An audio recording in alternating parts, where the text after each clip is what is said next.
Downs ఉండవు. Okay. Just మనకు gap up red లో మధ్యలో ఓన్లీ బ్రేక్అవుట్స్ బ్రేక్ డౌన్స్ ఉంటాయి, కానీ ఆ ఫస్ట్ క్యాండిల్ లో ఉంది కాబట్టి సైడ్ వే ఉంటది. సో దాని మీద ఫోకస్ చేయొద్దు మనం. ఓకే. అది కూడా కన్సిడర్ చేశాను నేను మన పీడిఎఫ్ లో. ఓకే. సో రీటెస్ట్ రివర్సల్ అనేది చాలా ఇంపార్టెంట్ మనకు. సో రీటెస్ట్ రివర్సల్ అనేది కూడా మీకు తెలిసే ఉంటది. బాగా బయింగ్ వెళ్ళాలి అంటే రెడ్ పక్కన గ్రీన్, సెల్లింగ్ వెళ్ళాలి అంటే గ్రీన్ పక్కన రెడ్. ఇది మీరు గుర్తుపెట్టుకోండి. ఓకేనా.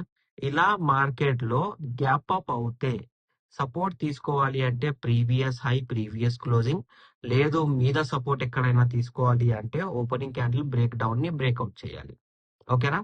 అలా కాకుండా సెల్లింగ్ కంటిన్యూ చేయాలి అంటే until previous day breakout, previous day high, previous day closing break చెయ్యండి మార్కెట్ అనేది ఫాల్ కాదు. ఇది గ్యాప్ అప్ రెడ్ అవుతాయి. సో ఇది మనము ఇప్పుడు చూద్దాం. మన ప్రీవియస్ అనాలిసిస్ ఉన్నాయి కదా సెషన్స్, అక్కడ చూద్దాం. ఓకే.